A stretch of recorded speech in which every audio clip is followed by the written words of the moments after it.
So hello guys, বন্ধুরা, আজকে আমি ক্লাস 11-এর পদার্থবিদ্যার গ্র্যাভিটেশন চ্যাপ্টারটা শুরু করছি।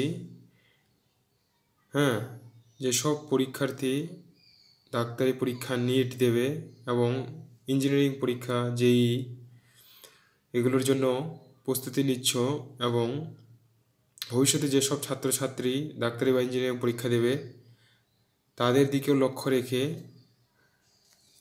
ভিডিওটা তৈরি করা হচ্ছে। এবং যারা বোর্ডের পরীক্ষা দেবে, বোর্ডের যারা পড়তেছো 11-এ, তাদের জন্য তোমরা এখান থেকে সব পেয়ে যাবে। এই সিলেবাস যেটা আছে সব কভার হয়ে যাবে। বিশেষ করে কম্পিটিশন পরীক্ষার উপর লক্ষ্য রেখে তৈরি করা হচ্ছে, নিট পরীক্ষার ক্ষেত্রে বিশেষ করে এবং জেএমএনসি। তো আশা করছি তোমাদের এই চ্যাপ্টার সম্পর্কে যদি কোনো প্রবলেম থাকে সেই প্রবলেমগুলো এই ভিডিওটা দেখার পরে মানে পুরো কমপ্লিট এই অধ্যায়টা মোটামুটি বেশ কয়েকটা এখানে আমি সেকশনে ভিডিও করব, যতগুলো হয় পার্ট পার্ট করে। তবে সব পার্টগুলো তোমাদের দেখতে হবে পুরো চ্যাপ্টারটাকে বুঝতে গেলে এবং মনোযোগ সহকারে দেখতে হবে। তো আজকে ফার্স্ট ক্লাস এই গ্র্যাভিটেশন বা মহাকর্ষের। আর নতুন যদি কেউ আমার চ্যানেলে আসো এবং নতুন কেউ ভিডিওটা দেখে থাকলে অবশ্যই চ্যানেলটাকে সাবস্ক্রাইব করো এবং লাইক এবং শেয়ার করো বন্ধুবান্ধবদের কাছে যারা বিজ্ঞান বিভাগ নিয়ে পড়তেছে এবং যারা ডাক্তারি বা ইঞ্জিনিয়ারিং পরীক্ষা দেবে। এবং অবশ্যই পাশের বেল বাটনটা প্রেস করে রাখবে যেন পরবর্তী ভিডিও ছাড়ার সঙ্গে সঙ্গে তার নোটিফিকেশন পেয়ে যাও এবং ক্লাসটা করতে পারো। তাহলে চলো শুরু করি। গ্র্যাভিটেশন এর বাংলা হলো মহাকর্ষ। সো গ্র্যাভিটেশনের শুরুয়াত হচ্ছে, ইন্ট্রোডাকশন যদি বলি, যে বিজ্ঞানী নিউটনকে নিয়ে। আচ্ছা, নিউটনের বয়স যখন 23 বছর ছিল তখন নিউটন খুব কি ছিল, বিভিন্ন, সে তো অলরেডি সে একজন সায়েন্টিস্ট ছিল। হ্যাঁ, নিউটন এগুলো জানার ইচ্ছা ছিল নিউটনের মধ্যে যে পৃথিবী কিভাবে বস্তুগুলোকে আকর্ষণ করছে তার নিজের দিকে, সেই জিনিসটা সম্পর্কে সে তার মধ্যে একটা খুবই কৌতূহল ছিল। তো আমরা ছোট ক্লাসে শুনেছি অনেক টিচারেই যখন স্কুল লেভেলে বলে যে নিউটন আপেল গাছের নিচে বসেছিল এবং তার সামনে একটা আপেল পড়লো উপর থেকে। তো সে ভাবলো যে আপেলটা উপরে না গিয়ে নিচে কেন পড়লো। তো সেটা থেকেই তার যে বেসিক হ্যাঁ, গ্র্যাভিটেশনের, মহাকর্ষ সূত্রের, সেটার আবিষ্কার হয়। কিন্তু এই ঘটনাটা পুরোপুরি এটার উপর করে ভিত্তি করে নয়। অ্যাকচুয়ালি নিউটন একজন অলরেডি সায়েন্টিস্ট ছিলেন এবং তিনি অনেক কিছুই আগে থেকে জানতেন। ওকে, শুধু এই ঘটনার উপর ভিত্তি করে এত জিনিস আবিষ্কার হয় না। হ্যাঁ, আপেলের ঘটনা থেকে। তো 1665 খ্রিস্টাব্দে তিনি এই সব জিনিস সম্পর্কে খুব চিন্তা ভাবনা শুরু করেছেন যে পৃথিবীর আকর্ষণ, হ্যাঁ, পৃথিবী কিভাবে তার যে আশপাশের বস্তুগুলোকে হ্যাঁ আকর্ষণ করতেছে। তারপর কিভাবে মানে পৃথিবীর যে আমরা উপগ্রহ চাঁদকে সে কীভাবে তার একটা নির্দিষ্ট কক্ষে আকর্ষণ করে রেখেছে এবং চাঁদ পৃথিবীকে কেন্দ্র করে ঘুরছে। তারপর উপর থেকে কোনো বস্তু পড়লে কেন সেটা একটা মানে ত্বরণের সঙ্গে পৃথিবীর দিকে মানে দ্রুত বেগে পৃথিবীর কেন্দ্রের দিকে চলে আসতেছে। অর্থাৎ আমরা যদি কোনো উপর থেকে কোনো যদি বস্তু ফেলে দিই তাহলে যত পৃথিবীর কাছে আসে তার বস্তুটার কি হয়, বেগ তত বৃদ্ধি পায়। লক্ষ্য করবে যেখান থেকে তুমি একটা কোনো বস্তু ছেড়ে দিচ্ছ, সাপোজ আমি পেনটাকে এখান থেকে যদি ছেড়ে দিই, তো যেখান থেকে ছুটছি সেখানে কি স্টার্টিং ভেলোসিটিটা তো শূন্য থাকতেছে, কিন্তু যত দূরে যাচ্ছে তত নিচের দিকে বাড়তেছে, অর্থাৎ অ্যাক্সেলারেশন নিয়ে একটা আসতেছে, এটাকেই আমরা ত্বরণ বলি। অর্থাৎ সময়ের সঙ্গে কি হচ্ছে, এই যে ত্বরণ আমরা পড়েছি ক্লাস 9-10-এ, ত্বরণ ত্বরণ হচ্ছে সময়ের সঙ্গে ব্রেগ বৃদ্ধির হারকে বলা হয় ত্বরণ, যেটাকে ইংরেজিতে বলা হয় অ্যাক্সেলারেশন। সো এই অ্যাক্সেলারেশন, পৃথিবীর যে অ্যাক্সেলারেশনটা, সেটাকে বলা হচ্ছে, অ্যাক্সেলারেশনটা কিসের জন্য হচ্ছে, পৃথিবীর যে আকর্ষণ শক্তি, অর্থাৎ পৃথিবীর যে গ্র্যাভিটি যেটাকে আমরা বলছি, এই গ্র্যাভিটিটা কি হচ্ছে, অর্থাৎ টানতেছে এবং ব্যাগটা কি হচ্ছে, বৃদ্ধি পাচ্ছে। তো এই ছিল একটা বেসিক জিনিস যেটা এখন। তো নিউটনের যে প্রথম এখানে ধারণা, প্রথম যে নিউটন এইসব চিন্তা ভাবনা করার পরে তিনি যে একটা সূত্র আবিষ্কার করলেন, যাকে বেসিক ল অফ গ্র্যাভিটেশন বলা হয়। তো এখান থেকে আমি শুরু করছি, সেটা হলো basic law of gravitation. Basic law of gravitation এটাকেই বলা হয় নিউটনস ল অফ গ্র্যাভিটেশন, নিউটনের মহাকর্ষ সূত্র। তাহলে নিউটনের মহাকর্ষ সূত্র বা ইউনিভার্সাল ল অফ গ্র্যাভিটেশন বলা হয়। আরেকটা নাম বলবো, universal law of gravitation. Universal law of gravitation, এই কথাগুলোর মানে আছে। ইউনিভার্সাল কেন বলা হয়, কারণ এটা মহাবিশ্বের সব ক্ষেত্রেই, মানে সার্বজনীনভাবে এটা কি হচ্ছে, একই হয়, সব জায়গাতে এটা প্রয়োগ হয়, এটা তিনি প্রুভ করলেন। তাহলে তার সূত্র কি বলেছে, এই নিউটনের মহাকর্ষ সূত্রতে তিনি কি বললেন, যে এই মহাবিশ্বে, ইউনিভার্সে যত কিছু বস্তু আছে, মানে প্রত্যেকটা বস্তু কি করছে, একে অপরকে আকর্ষণ করে একটা বল দ্বারা। ওকে, একটা বল দ্বারা আকর্ষণ করে, এবং যে আকর্ষণ বলটা দুটো বস্তুর মধ্যে, তাদের একটা দূরত্ব থাকে, সেই দূরত্বটা, অর্থাৎ একটা নির্দিষ্ট দূরত্ব থাকবে যে কোনো বস্তুর মধ্যে। তো সাপোজ আমি একটা বস্তু যদি নিচ্ছি এম, তো যে কোনো বস্তুর কি একটা থাকবে, ভর থাকবে।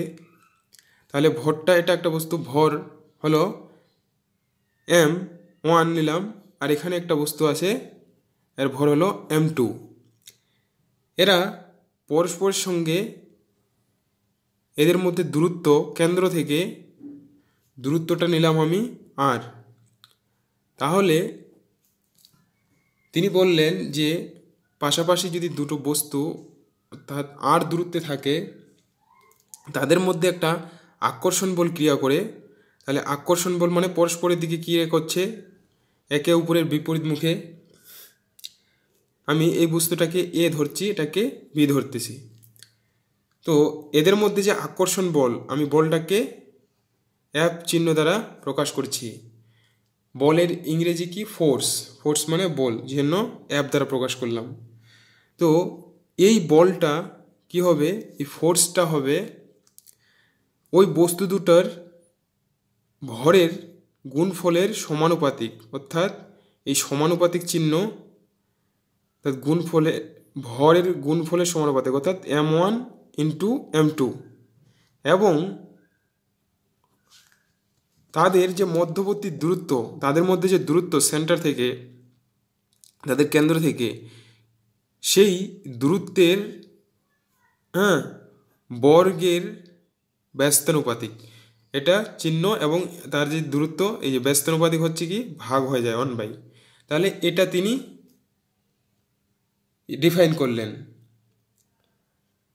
ওকে, ক্লিয়ার? এটাই ছিল নিউটনের, অর্থাৎ নিউটনের সূত্র। তো এখন এখান থেকে আমি ডাইরেক্ট, অতএব কি লিখতে পারি, একবারে ভেদের যৌগিক নিয়ম যে সূত্র জানি আমরা একবারে লিখতে পারি F সমান সমান উপরে m1 m2 বা এর নিচে হলো দূরত্বের স্কোয়ার। ওকে, তো এখান থেকে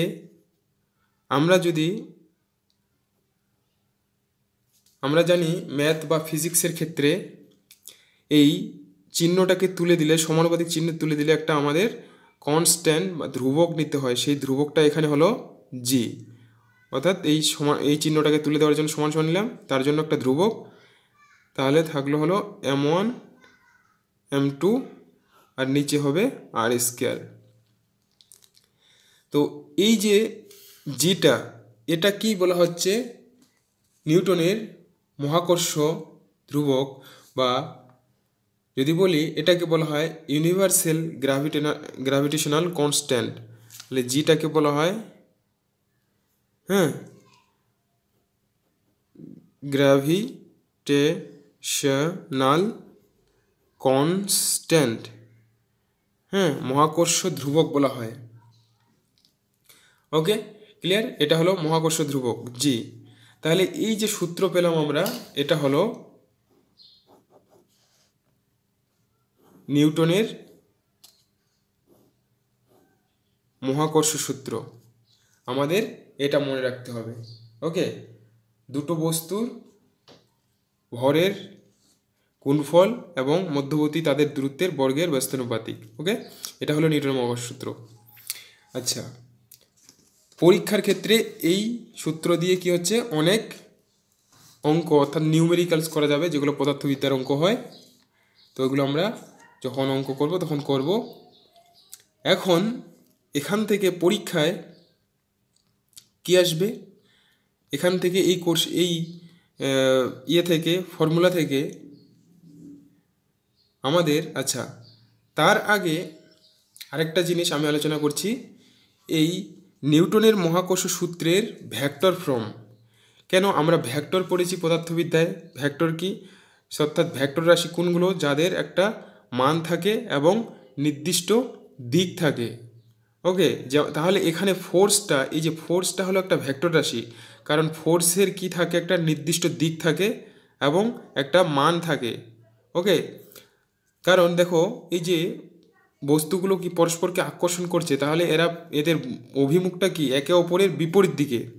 ওকে, তাহলে আমি আগে এখন আলোচনা হচ্ছে vector from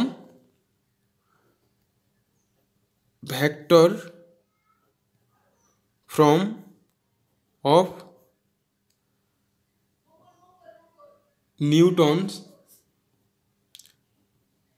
Newton's law. So নিউটনের ভেক্টর ফর্ম কিভাবে, ভেক্টর ফর্মের ক্ষেত্রে আমাদের দিকটাকেও দেখাতে হবে। এই ভেক্টর ফর্মটা বিভিন্ন কম্পিটিশন পরীক্ষা অর্থাৎ ডাক্তারি ও ইঞ্জিনিয়ারিং পরীক্ষায় ভেক্টর ফর্মটা আসে। এটা সাধারণ ফর্ম, আর ভেক্টর ফর্মটা হলো মাল্টিপল কোশ্চেনে আসে। তাহলে এই জায়গায় আমি এই যে বস্তুটাকে একটাকে আমি m1 দ্বারা প্রকাশ করেছিলাম, এদের মধ্যে পরস্পর দূরত্ব হলো, এটা হলো m2, দূরত্বটা হলো r নিয়েছি, আর ফোর্সটা হলো r। তাহলে এদের আকর্ষণ করছে পরস্পরকে নিজেদের দিকে। এখন এই বস্তুটার জন্য, দ্বিতীয় বস্তুর জন্য অর্থাৎ m2 এর জন্য এই দিকে একটা আকর্ষণ বল কাজ করতেছে। তাহলে এটাকে আমি প্রকাশ করব যে এই যে F1 ফোর্স উৎপন্ন হচ্ছে কার জন্য? 2 এর জন্য। ওকে, ফোর্স যেহেতু একটা ভেক্টর ফর্ম, আমি ভেক্টর চিহ্ন দেব। উপরে কি হবে, এই যে এটা হলো ভেক্টর চিহ্ন বলা হয়, মাথায় তীর চিহ্ন দিতে হয়। তাহলে কি হচ্ছে, এটাকে টানতেছে। ওকে, আবার একইভাবে এই যে এই বস্তুটা একে টানতেছে। তাহলে এই দিকে আমি কি করব, যে 2 ফোর্সটা উৎপন্ন হচ্ছে, ফোর্স 2 উৎপন্ন হচ্ছে কার জন্য? 1 এর জন্য। ওকে, ক্লিয়ার?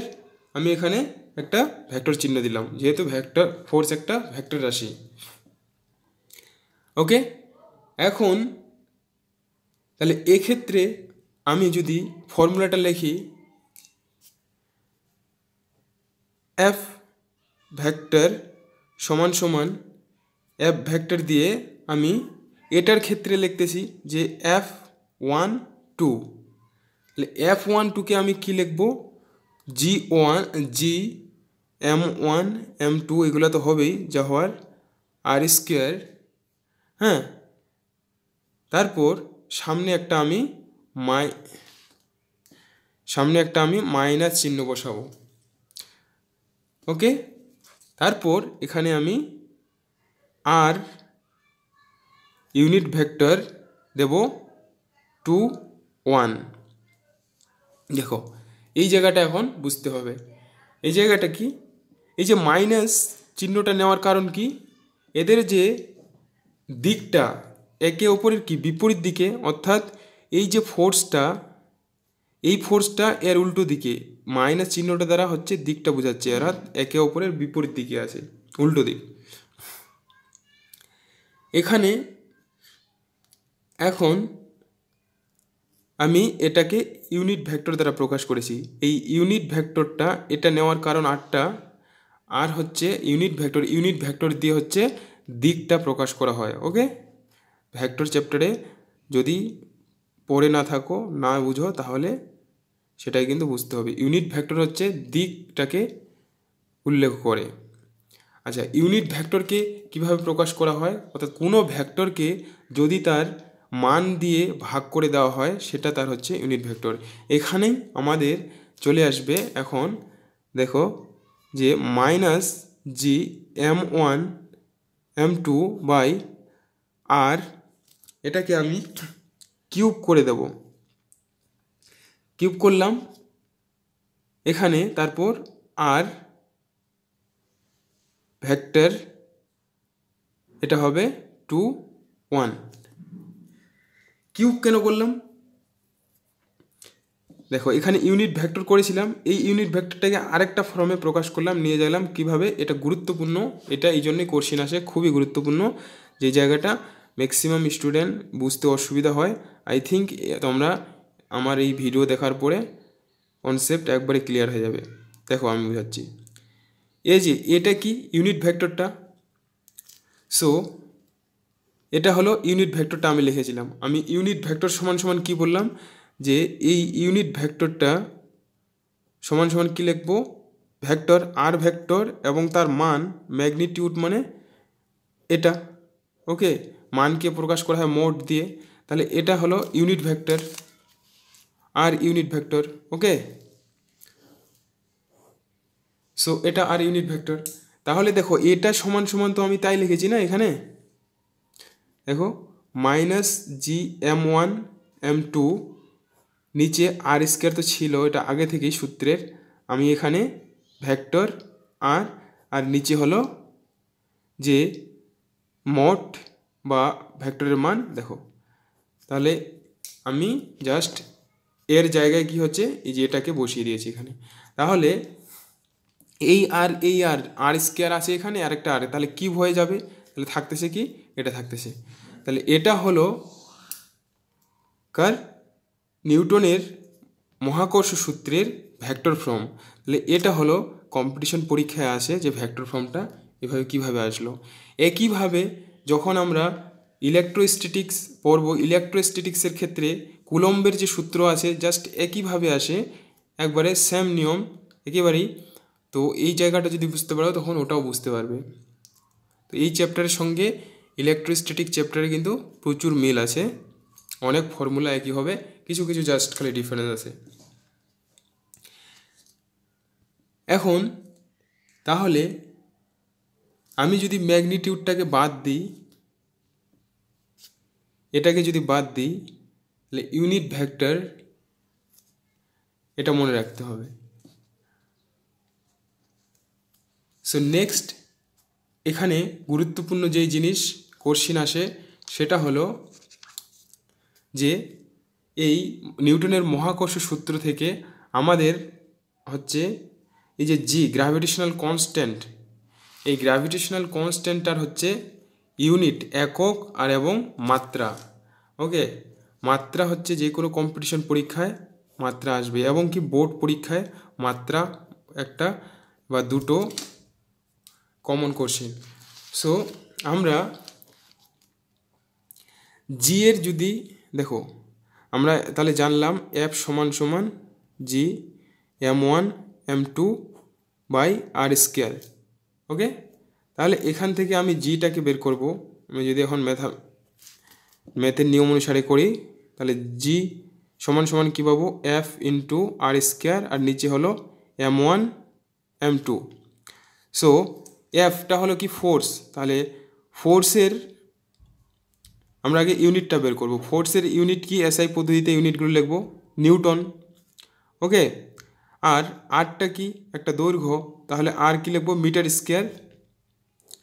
আর এই এমগুলো কীগুলো, ভরের তাহলে আমরা কি লিখি, কেজি, এসআই পদ্ধতি, তাহলে কেজি, দুটো কেজি হয়ে গেল, তাহলে কেজি স্কোয়ার, তাহলে আলটিমেট কী আসতেছে, newton metre square per KG square.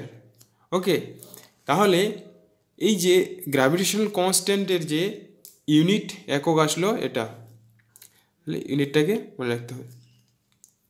So এই ইউনিট যখনই আমরা জানবো, যে কোনো রাশির যদি আমরা ইউনিট জানি, তাহলে ইউনিট থেকে কি আমরা মাত্রা বের করতে পারবো। তাহলে এফ এর ডাইমেনশনটা কি হবে, এই ডাইমেনশনটা সব থেকে একটা মোস্ট ইম্পর্টেন্ট কোশ্চিন, অনেক পরীক্ষায় এটা এসেছে অলরেডি বা আসে কমন কোশ্চিন। সো ফোর্সের মাত্রা না, যে জি এর মাত্রা বের করব, তাহলে জি এর মাত্রা বের করব আমরা এই সূত্র থেকে। বলের মাত্রা জানি M L T to the পাওয়ার -2, আর আরটা কি একটা দৈর্ঘ্য, তাহলে দৈর্ঘ্যকে কি এল দ্বারা প্রকাশ করি, লেন্থ, আর তার কি হবে, স্কোয়ার হবে, দুটো যেহেতু। আর নিচে কি ভাগ আছে, মাসকে কি দিয়ে প্রকাশ করি, এম দিয়ে, তাহলে দুটো এম। ওকে, তাহলে উপরে একটা এম, এই এম কেটে গেল। ওকে, তাহলে থাকতেছে কি, এখানে নিচে একটা এম থাকতেছে। তাহলে নিচের যদি কোনো রাশিকে উপরে নিয়ে যাই, তাহলে কীভাবে লিখি আমরা, টু দি পাওয়ার -1, এবং থাকলো একটা এল, না একটা এল নয়, এখানে একটা এল আছে আর দুটো, তাহলে কয়টা হবে, তিনটা এল, আর হলো টি টু দি পাওয়ার -2।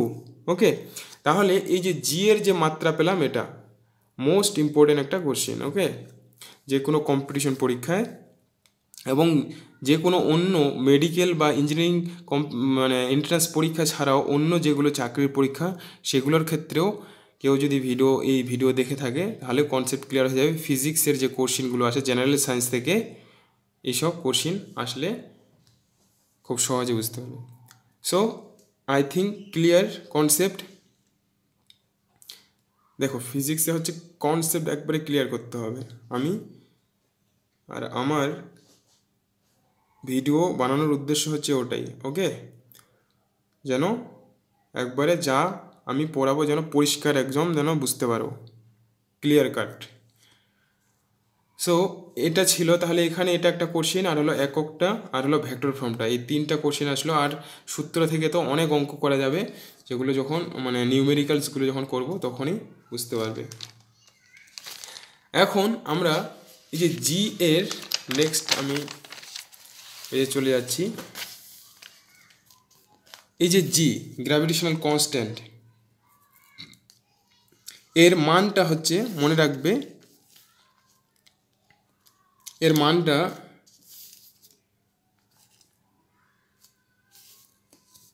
জি এর মানটা হচ্ছে কত হয় যদি বের করা হয়। আচ্ছা, এটা কিভাবে বের করা হয়, জি এর মানটা, অর্থাৎ জি সমান তাহলে আমরা লিখতে পারবো F into r square by m1 m2। Okay, অর্থাৎ কোনো দুটো বস্তু, অর্থাৎ m1 সমান সমান যদি m2 হয়, এখানে এই ফর্মুলাতে m1 সমান সমান m2। ওকে, আর এদের মধ্যে যদি দূরত্ব 1 মিটার হয়, ওকে, তাহলে এই যে জি সমান সমান কী বের হয়ে যায়, অ্যাপ বের হয়ে যায়। গ্র্যাভিটেশনাল যে কনস্ট্যান্টের মান এফ এর সমান। তো the value of the G is এই জি এর মানটা বের হয় এসআই পদ্ধতিতে 6.67 ইন্টু 10⁻⁻8। আর আমরা একক কি শিখলাম? Newton metre square per KG square. তো এটা মনে রাখতে হবে, গ্র্যাভিটেশনাল কনস্ট্যান্ট অনেক ক্ষেত্রে এটা লাগবে, এটাকে মনে রাখতে পারো। ডাইমেনশনাল জানলাম। এখন আমরা এটা যে দেখো মাইনাস আসে, মানে জিটা খুব একটা ছোট্ট, এর মানটা খুব ছোট। হ্যাঁ, সো এখন আমরা এই কিছু প্রপার্টিস জানবো। কি প্রপার্টিস? যে গ্র্যাভিটেশনাল যে ফোর্স যে এই ফোর্সটা, বলটা, অর্থাৎ এই মহাবিশ্বের যে দুটো বস্তু, যে কোনো বস্তু অর্থাৎ একে অপরকে কী করছে? আকর্ষণ করছে। বা আমরাও একে অপরকে, সবাই আমরা একে অপরকে আকর্ষণ করি পৃথিবীতেও যদি বলি, বাস্তব জীবনে, কিন্তু আমরা সেটা কি করতে অনুভব করতে পারি না। কারণ পৃথিবীর উপরে আমরা যেগুলো বস্তু আছে, আমরা প্রত্যেককেই একে অপরকে আকর্ষণ করতেছি, কিন্তু আমরা অনুভব করতে পারছি না। তার বেসিক যদি কারণ বলি, যে পৃথিবীর সাপেক্ষে তো আমরা অনেক ক্ষুদ্র। হ্যাঁ, অনেক ক্ষুদ্র। তাহলে পৃথিবীর যে আকর্ষণ বলো অনেক বেশি, পৃথিবী আমাদের ধরে রেখেছে টেনে। তো আমরা কিভাবে বুঝবো যে আমরা একে অপরকে আকর্ষণ করছি? কেন পৃথিবী, তোমরা ভাবো, তুমি নিজেকে যদি তুলনা করো পৃথিবীর সঙ্গে, তাহলে কতটুকু ক্ষুদ্রতম পৃথিবীর সঙ্গে সাপেক্ষে। সো আমরা সেই জন্য বলটা কী করছি? অনুভব করতে পারছি না। কিন্তু তোমরা হয়তো শুনেছো বা জানো যে সায়েন্টিস্টরা যে স্পেসে যায়, মহাকাশে যায়, সো মহাকাশে কি হচ্ছে? ওখানে কোনো পৃথিবীর আকর্ষণ বেল নেই। অর্থাৎ ওখানে কি হচ্ছে? ভেসে থাকে বস্তুগুলো। বা সায়েন্টিস্টরা যা যায়, ওরাও কি হচ্ছে? ওই যানের মধ্যে, স্পেসের মধ্যে ভেসে থাকে। তখন কিন্তু ওরা একে অপরকে আকর্ষণ করে। বা স্পেসের মধ্যে যদি দুটো কোনো বস্তু ভেসে থাকে, তারা নিজেদের মধ্যে কি হচ্ছে? অ্যাট্রাকশনের মাধ্যমে কাছে চলে আসে, একে অপরের কাছে চলে আসে ধীরে ধীরে। ওকে, সো এই যে এই কোশ্চেনটাই নিট পরীক্ষায় 17 না 18 সালে এসেছিল, যে মহাশূন্যে যদি দুটো বস্তুকে ভেসে থাকে বাধাহীনভাবে, ওখানে তো কোনো বাধা নেই, তো তারা কি হবে? পরস্পরের কাছে সরে আসবে না দূরে সরে যাবে? তাহলে অ্যান্সারটা ছিল হচ্ছে পরস্পরের কি হচ্ছে? কাছে চলে আসবে ধীরে ধীরে। আচ্ছা, যাওয়া যাক নেক্সট যেটা টপিক, যে properties of gravitational force. Properties of gravitational force, মানে এই যে বলটা, এই আকর্ষণ বলটা, হ্যাঁ, এর কিছু ধর্ম আছে। কেমন ধর্ম? প্রথম তো হলো, যেটা বলা হলো, এটা কি একটা অ্যাট্রাকটিভ ফোর্স। অ্যাট্রাকটিভ ফোর্স শুধু কি এদের আকর্ষণ বল এটা? হ্যাঁ, যেমন চার্জের ক্ষেত্রে, ইলেকট্রোস্ট্যাটিক্সের ক্ষেত্রে দেখবো আমরা, তড়িৎদের যখন চ্যাপ্টার পড়বো, তখন সেখানে দুটো বল হয়, একটা হলো আকর্ষণ, একটা বিকর্ষণ। কিন্তু এটা কি একটা শুধু অনলি, এটা হলো অ্যাট্রাকটিভ আকর্ষণ বল। ওকে, এখানে বিকর্ষণের কোনো ব্যাপার নেই, আকর্ষণ। আর এই বলটা কোনো মাধ্যমের উপর নির্ভর করে না। অর্থাৎ তুমি যেখানেই থাকো না কেন, পৃথিবী তোমাকে টানবে। ওকে, তুমি 3 তলায় আসো, 10 তলায় আসো, হ্যাঁ, ছাদের উপরে আসো, ছাদ ভেঙে গেলে কি হচ্ছে? নিচেই পড়বে, উপরে যাবে না। অতএব এখানে মিডিয়ামটা কোনো এফেক্ট করছে না। ওকে, এটা হলো সেকেন্ড পয়েন্ট। হ্যাঁ, ডোন্ট ডিপেন্ড, লিখতে পারি, don't depend on any medium. Okay, কোনো মিডিয়ামের উপর নির্ভর করছে না। 3 লিখতে পারি, অ্যান্ড এর যে ডিস্টেন্সটা, মানে কোনো বস্তু একে অপরকে আকর্ষণ করতেছে, অর্থাৎ দূরত্বটা, অর্থাৎ কতটা, মানে কত দূরত্বর পর্যন্ত এটা আকর্ষণ করবে একটা বস্তু একে অপরকে, তাহলে এটা অনেক বড় ডিস্টেন্স হতে পারে। দেখো, আমাদের যেমন পৃথিবীকে বা আমাদের যত গ্রহগুলোকে কে ধরে রেখেছে? সূর্য। তাহলে সূর্য আর পৃথিবীর মধ্যে আমরা দূরত্ব জানি কত? প্রায় 1500 কোটি কিলোমিটার, যেটা আমরা ভাবতেও পারি না। হ্যাঁ, একটা অবাস্তব মনে হয় আমাদের কাছে। তাহলে এত দূর থেকে পৃথিবীকে ধরে রেখেছে বা অন্য যে গ্রহগুলো সূর্য ধরে রেখেছে তার আকর্ষণ বল দ্বারা, একইভাবে আবার পৃথিবী তার আমাদের যে কতগুলো বস্তু আছে সেগুলোকে ধরে রেখেছে। তাহলে এখানে দেখো তাহলে অনেক দূরের বস্তুকে পর্যন্ত এটা কি করে অ্যাট্রাক্ট করতে পারে। ওকে, আর এটা একটা হলো। 4 নম্বর হলো, আমি বলে দিচ্ছি শুধু, হ্যাঁ, এটা একটা সেন্ট্রাল ফোর্স। মানে সেন্ট্রাল ফোর্স মিন্স কেন্দ্রীয় বল। মানে কি পৃথিবী কি সব বস্তুকে তার কেন্দ্রের দিকে টানতেছে। ওকে, তাই একটা জিনিস মনে রাখবে যে পৃথিবী কোনো বস্তুর ওজন কথায় শূন্য হয় পৃথিবীর কেন্দ্রে। অর্থাৎ পৃথিবীর তুমি যদি কেন্দ্রে চলে যেতে পারো, একবারে সেন্টারে, একবারে মধ্যবিন্দুতে, তাহলে কি সেখানে তো তার টানার ক্ষমতাই থাকবে না। ওকে, আমরা পৃথিবীর উপরে আছি, পৃথিবী পিঠে, তাহলে আমরা যদি গর্ত করি তাহলে কি পৃথিবীর আমরা নিচে চলে যাই। একটা যদি খাল করি তাহলে খালে পড়ে যাই কি না। তাহলে খাল করে যদি আমি এক গর্ত করে একবারে পৃথিবীর সেন্টারে চলে গেলাম, তখন তো আর টানতেই পারবে না, আমি ওইদিকে গিয়ে কি বিপরীত দিকে বেরিয়ে যাব। তাহলে টানতে কত দূর পারবো? সেন্টার পর্যন্ত। এটাই তো সেন্ট্রাল ফোর্স, অর্থাৎ কোনো বস্তুকে কেন্দ্রে টেনে নিতে যায় সব সময় বা টানছে। এটা পাস্ট টেন্স হবে না, প্রেজেন্ট, সবসময় এটা চলছে আমাদের। তারপর আর প্রপার্টি যদি বলি, এটা গুরুত্বপূর্ণ একটা পয়েন্ট ছিল। আর এটা একটা হলো 5 নম্বর, এই ফোর্সটা কি হয়? দুর্বল হয়। দ্য উইকেস্ট ফোর্স নেচারের মধ্যে, মানে প্রাকৃতিতে যতগুলা বল আছে তার মধ্যে এটা হলো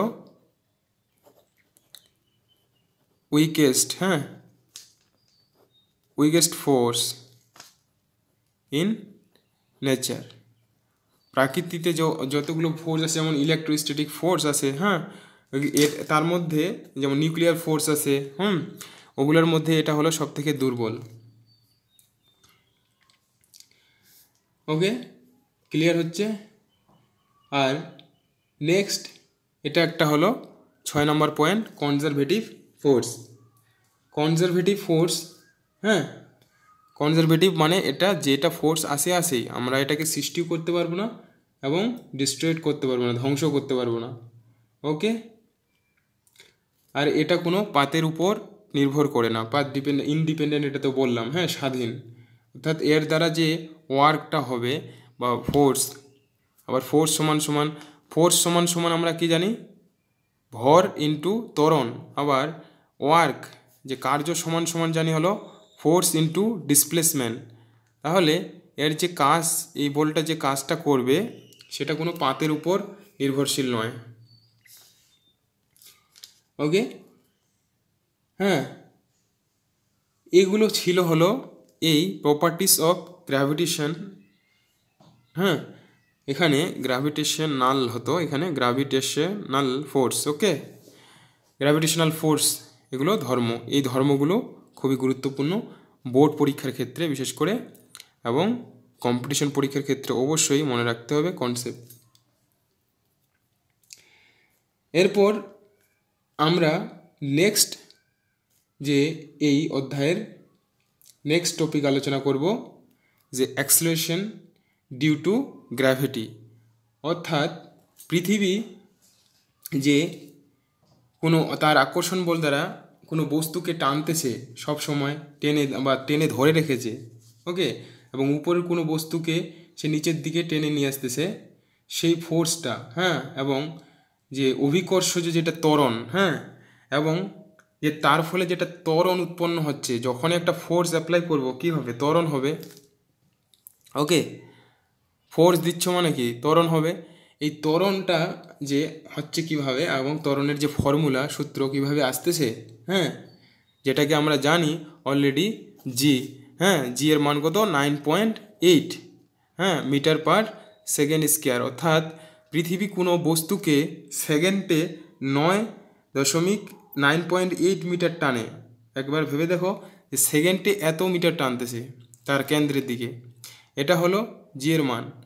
পৃথিবী পৃষ্ঠ থেকে এটা, হ্যাঁ, পৃথিবীর পৃষ্ঠ থেকে, ওকে, সেন্টার থেকে আলাদা হবে। পৃথিবীর যে আমরা যেখানে আছি পৃষ্ঠে উপরে, সেখান থেকে এটা মান, হ্যাঁ, এক এক জায়গায় এটা পরিবর্তন হয়, আলাদা আলাদা হয়। পৃথিবীর ক্ষেত্রে আলাদা, অন্য গ্রহের ক্ষেত্রে আলাদা হতে পারে, হ্যাঁ। তো এটা হচ্ছে পৃথিবীর মান। তো বা 10 ধরা হয় মিটার পার সেকেন্ড। তো সেই সম্পর্কে সেই ফর্মুলাটা ডিরাইভ করব এবং জানবো, পরের টপিকে এটা থাকবে। তো আশা করছি তোমরা এই যতটুকু কভার হলো এই টপিকে একবারে ক্লিয়ার হয়ে গেছে। তাহলে নেক্সট টপিকে আমরা এই টপিকটা আলোচনা করব নেক্সট ভিডিওতে, তো যদি ভিডিওটা ভালো লাগে অবশ্যই চ্যানেলটাকে সাবস্ক্রাইব করো এবং শেয়ার করো, এবং তোমাদের বন্ধুবান্ধব এবং আশপাশে ছাত্রছাত্রী যারা বিজ্ঞান নিয়ে পড়বে বা পড়তেছে তাদের অবশ্যই জানাতে পারো। এবং আশা করছি তোমরা অবশ্যই ভালোভাবে ফিজিক্সের চ্যাপ্টারগুলো এভাবে যদি দেখো তাহলে ফিজিক্সে ভালো রেজাল্ট করতে পারবে, এবং কম্পিটিশন পরীক্ষার জন্য যে ফিজিক্সের যে ভয়টা অনেকটাই দূর হয়ে যাবে। ধন্যবাদ। আবারও নেক্সট ভিডিওতে দেখা হচ্ছে।